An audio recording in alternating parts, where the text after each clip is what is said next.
What is up, you guys? We are here for our weekend reflection message. It's Friday evening. Shabbat Shalom.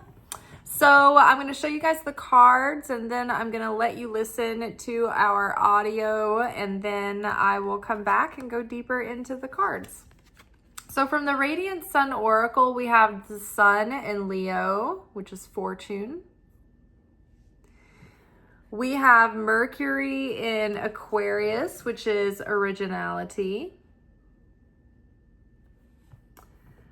And following that, we have Mars in Aries, which is impulsiveness.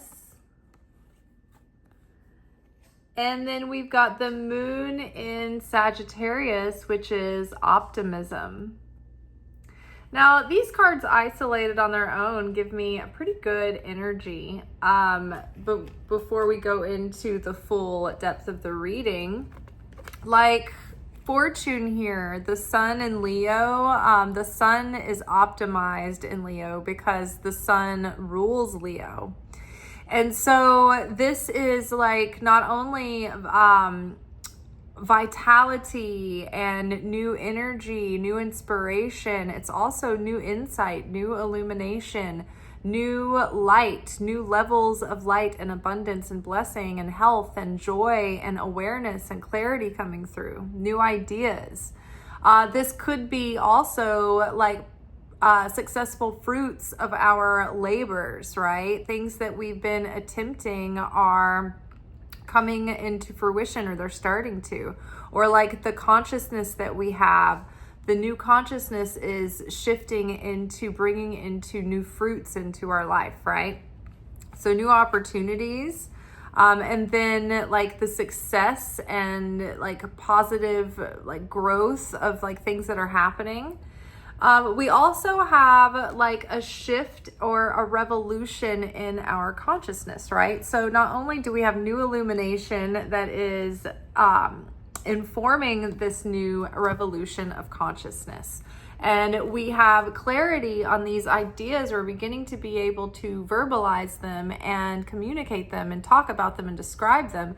So it's very exciting. And also at large, there's like this collective human shift in consciousness going on right now. That's where all the chaos and turbulence is coming from.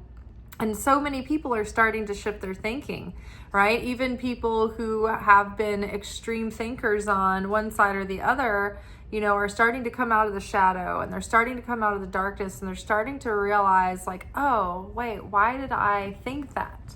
You know, so, you know, the humankind is uplifting and we're elevating together on an individual level. This is what's collecting it. There's a critical mass of individual people who are awakening and growing, and it's pulling the collective up. So that's good. It's just that there's a lot of information everywhere, and people are at different stages of their revelation and outrage and emotional, you know, process of disillusionment and awakening and finding their grounding again. And so it can be really overwhelming and intense, right, when we're taking it all in.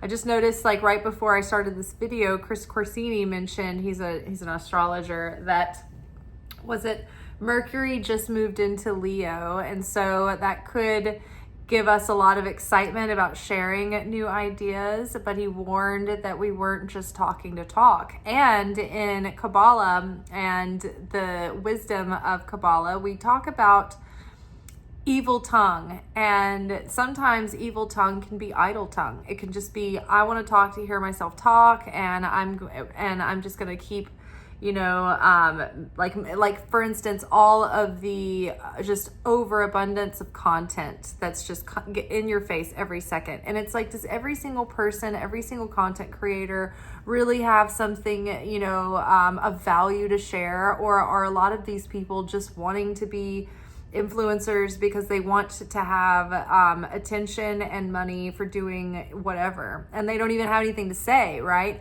I've witnessed a lot of people who are like, well, I want to be an influencer, but they don't have like a message that they're passionate about. It's like they want to be on the internet doing something, but they don't have a voice yet. They don't have anything to talk about. So it's like they're putting the cart before their horse. It's like saying, oh, I want to do a TED Talk someday, but like not being an expert in anything. You just want to do the TED Talk so that you can be respected and have a TED Talk and have accomplished a TED Talk. But like people who do TED Talks because they have something that they're obsessed with, that they're exploring and researching and studying, and they're so excited about what they've been learning that they want to share it with other people. They already have something to talk about.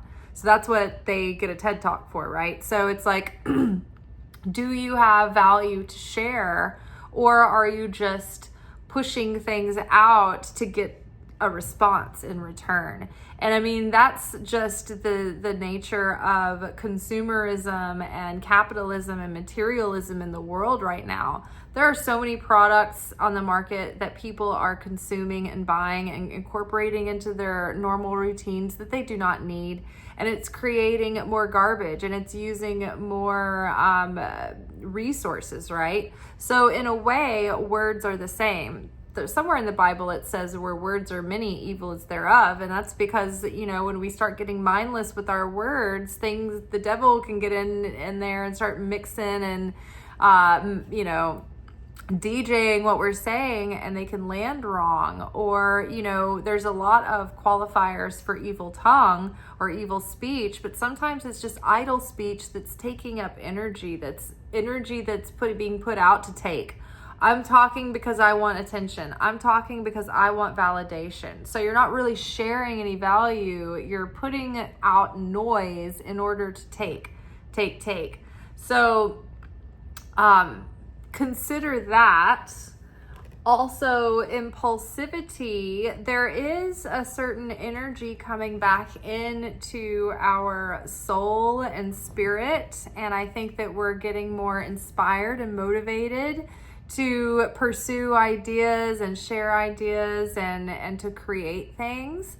But there's also an impulsivity to reflexively respond to all of the outrageous and intense things that we're witnessing right now. So be careful with your energy, that you are, even in like an understandable, justifiable situation, that you're not becoming the effect of everything that's happening and becoming reactive and getting losing control of your emotions and your thoughts, and then your mood goes down and you feel despondent and disempowered, right? So again, tonight I'll try to remember to put the vibrational scale of emotions on my channel page, so you guys can have like a visual of that.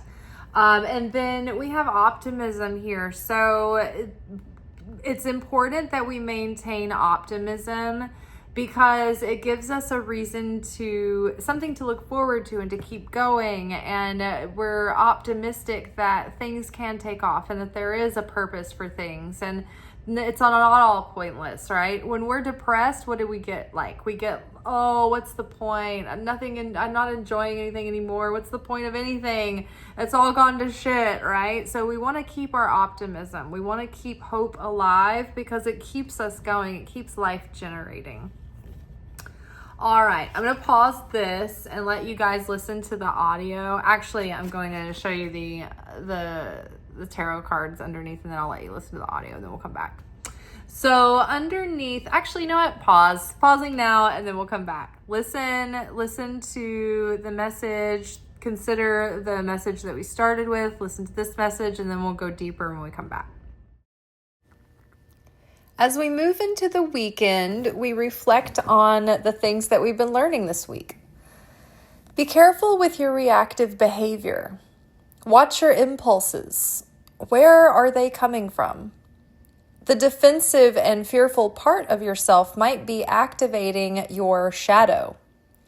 And our energy, when we take an action, and where we're coming from when we speak words, can either heal or destroy, bring more unity, or create a wider gap in separation. So we must be present aware and conscious of when we are emotionally triggered and charged, and actively restrict the impulse to reflexively react. Pause. See the reflex. Notice the impulse. Where does that thought come from? Do I want this thought to be the seed I plant in these words or in this action? Then what do I want to plant and see grow from this moment? We must maintain optimism to maintain the strength to persevere without bypassing the truth or becoming complacent. When we become downtrodden or overwhelmed, we can procrastinate and avoid our responsibilities. When we have hope and faith, we have the strength to persevere through the day and make use of the daylight. All right, so I feel like we have 7 of Wands reversed under optimism. So I feel, underneath fortune. So I feel that like even, leading up to today, we've been, for the last several days, just making note of the fact that Jupiter moved into Cancer, and so it could expand the sense of security that we have within our homes. It can be deepening or expanding our intimate circle, or like deepening relationships, helping heal relationships, helping heal family relationships. So I feel like our luck is turning, our fortune is starting to shift. Like I think that blessings are starting to blossom and bloom. And so I think that we need to keep our eye on the ball and keep at it and just maintain our inner peace and our stability, right? We know the Creator's got us. We have a growing sense of inner peace and abundance. And things are going to be okay. We're getting through the thick of it. The 7 of Wands in reverse says, from Eileen Conley, plumb your own depths and feel the strength within. This is not the time to fear. All will pass. Peace is near. So I think that good things are coming, and you might have some really great ideas or things you're excited about, but the nature of the way that the world is right now, it can feel very precarious, whether you feel threatened by the political climate or the financial climate, the economic climate, the way that the industries are shifting with AI. You may feel very timid about going forth with foolhardy plans, right? But there's something in you that is valid, that wants to come out. There's a valid idea, or there's a valid goal or dream. And so I think we should push forward and persevere and be guided, but don't be held back from fear. Carpe diem, seize the day, because we are being pushed into a next level. And so that next level will reveal itself to you, and your soul might be tugging you in this direction. Don't worry about way down the road. Like, you'll evolve as you need to, right? So, this is not the time for fear. All will pass. Peace is near. Your position is stronger than you think. Don't let anyone take advantage of you. Don't be indecisive. He who hesitates is lost. Have patience. Don't make unwise decisions or feel threatened. So what are we hearing out of this? Don't hesitate. Don't miss your opportunity. Don't miss your window of opportunity here. You have a chance to do something. You have a chance to make a change. You have a chance to step up and expand. So don't let this moment pass you by. Don't let the extra support of the universe pass you by. Don't let this moment in time pass you by. Something is available. Don't be indecisive. Don't hesitate. Don't be fearful. But also don't be complacent. Don't think it's going to be done for you. It's like, seize the day. Take the bull by the horns. Like, no more procrastinating. Don't make excuses. Just start taking action steps, right? Calculate your steps.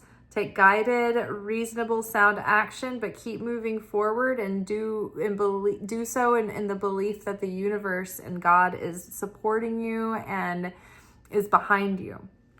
Okay. So next we have originality, which is Mercury in Aquarius, which is like a revolution of the mind with Four of Wands reversed. So when you initially look at Four of Wands reversed, you're like, what is this? Like a loss of harmony? Is this bad? Actually, if we look at the Tarot for the Apprentice by Eileen Conley, Four of Wands in reverse says positive improvement, well on the way to achievement. Look around you. So it says to me, don't be tempted to lose heart and lose faith now, right? Everything is in progress and it's happening. It just, you can't identify it yet, but things are coming together. So look around you, look around your blessings, see, be thankful lest they fly from thee. So, and in this moment where you can't see the future developing quite yet, be grateful for the blessings that you already have in this moment and really appreciate those. Get a deep sense of appreciation for the blessings that you have. So that you don't lose what you already do have, right? It's just like if you've been working out and you get in shape and you don't maintain your routine and your diet, you'll lose it, right? So you got to appreciate it in order to maintain it. When you get married or when you enter into a relationship, you have to keep appreciating that relationship and making an effort to maintain it, or else it'll fall apart. Same with the Creator. When we enter into a relationship with the Creator, we have to maintain that connection every day, through prayer and through where our thoughts are. And, you can take this with you through the day. You don't have to set aside 8 hours a day where you're just sitting in stillness and not doing anything else. You can bring this with you throughout your day, as you have your comings and goings. Okay, so what else does it say? For Four of Wands reverse. So if you care, show it. You may lose someone or something because of your attitude. So again, if you care about something, then make an effort. If you care about someone, make an effort. You don't want to lose it because of your complacent attitude or because of some situation where you're holding back. Take your mind off of the so-called big things and learn to appreciate the things that really matter. Be thankful for what you have. So amazing. Be thankful for what you have. So this is that shift of perspective and mindset that is like bringing us into the improvements that we're beginning to see. And so keep sticking with it. Like, don't lose hope, don't lose faith. And while you're at it, if you want to strengthen the momentum of what's happening and what's starting to grow, then focus your appreciation on the things that you already have, the blessings that you already have, and they will continue to grow. So in the meantime, though, be careful about your impulses and your impulsivity right now. We have Page of Wands with the impulsive Aries, right? So the Aries is the baby of the zodiac because they're the most energetic. They want everything. They have the greatest desire, but they have the least amount of spiritual discernment, discipline, wherewithal. They're impulsive. And so what do we know about the Page of Swords? They can be a little bit dodgy sometimes, a little bit shady. Sometimes they can swing their sword indiscriminately and have no tact or no couth or no decorum or lack procedure or propriety, right? So you don't want to get impulsive and do things the wrong way or be like underprepared for what you're trying to create. You don't want to get emotionally impulsive and do things that you'll regret or say things that you'll regret. You don't want, watch all of your impulse reactions right now. Where are they really coming from?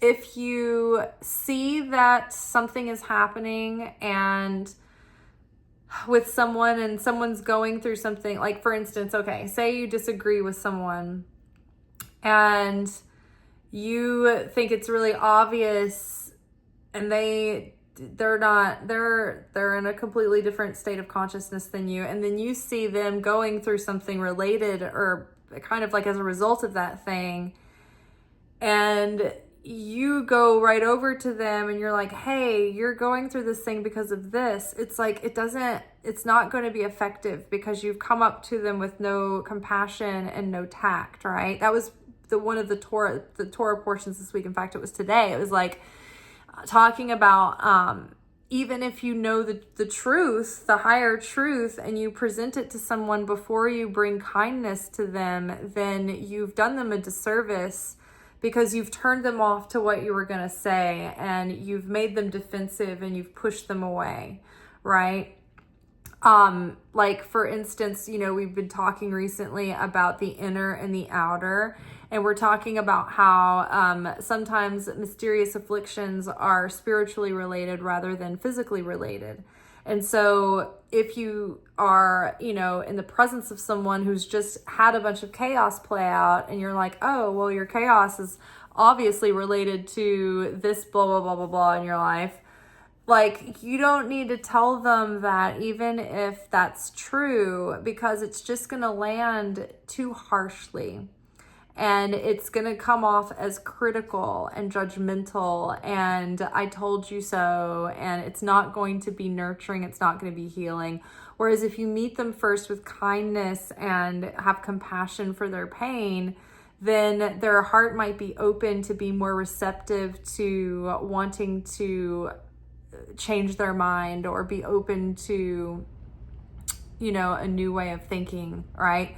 But not if you meet them first with self-righteousness and, you know what I mean? Like, have you ever taken a Bible beating from someone and you're like, wow, that made me not ever want to, get any closer to your group? Same idea. So we need to be careful about our impulses. Where are they coming from? If we really care about a person, and that's why we're worried about the mistake we fear that they're making, and the thing that's giving them the affliction, then we need to just meet them in kindness, comfort them first, and then pray that they'll have illumination and insight and revelation, and then maybe ask you for your insight or whatever. But if they're not open to it, then it's going to be another form of evil tongue, and it'll be like wasted words that land in a painful, harmful way. Okay, and so then we have optimism and we have Queen of Cups. So the Queen of Cups reversed sometimes talks about a queen who is overwhelmed emotionally and becomes avoidant of her responsibilities and avoidant of the truth. She can't deal with it. So she goes into denial, procrastination, avoidance. And so this paired with optimism, it's almost like spiritual bypassing, like ignoring your real fear and scarcity because you want to pretend like you have so much faith and certainty that you're sweeping that under the rug and you're not even looking at it. Or bypassing your anger or your pain about something and just skipping forward to everything's okay forgiveness without a process. And it doesn't have integrity. It's not fully honest. And so when we look at the world and we see what's going on, for instance, jumping too quickly to say everything's going to be okay, this is all for the best, or you're going to be okay, you're going to be protected, or whatever, without really taking in the suffering and the intensity of what people are experiencing right now, is spiritually bypassing.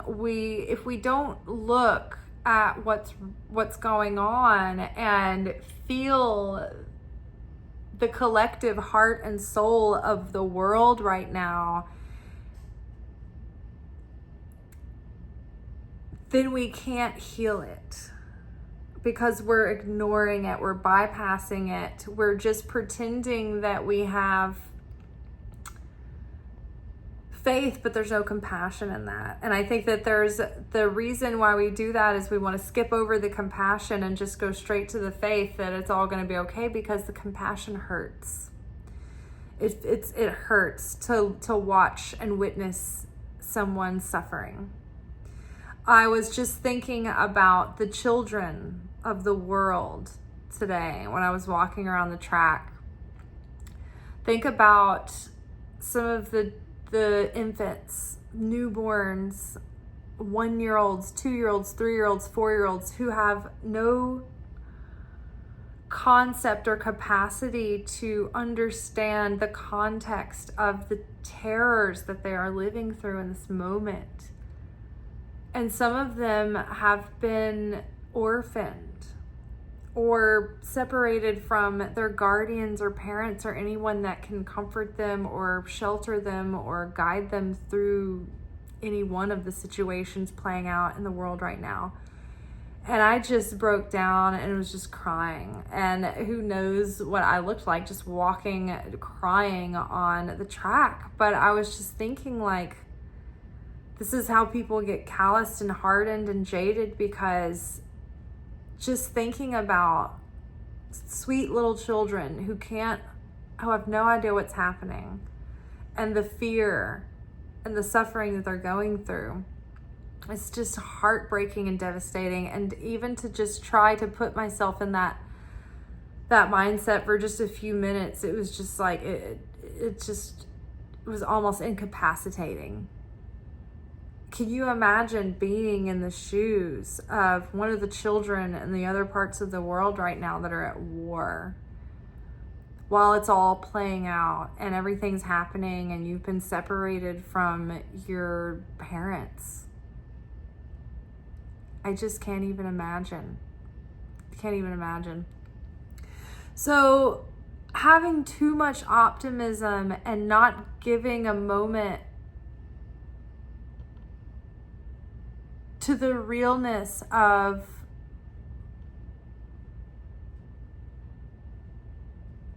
the suffering of humanity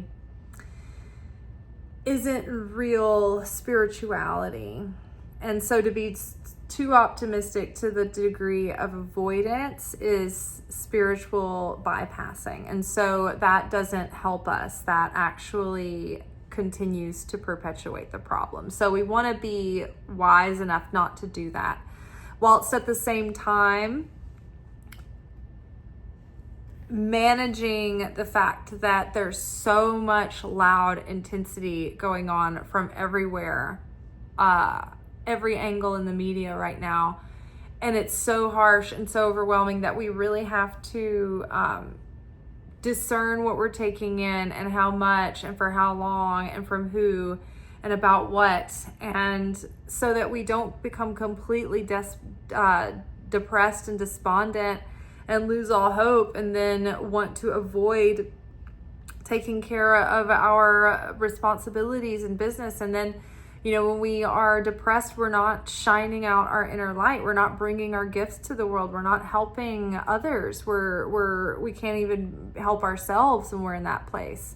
So the darkness in the world, the opponent wants us to be helpless and hopeless and despondent, so that we can't show up and help one another. So we can't be a light for one another or for ourselves. And so that's what we have to be vigilant to overcome, to protect that light, to protect that love, to protect that courage, and to protect the compassion, to protect the willingness to hurt for others, for the sake of others, when there's nothing in it for you, right?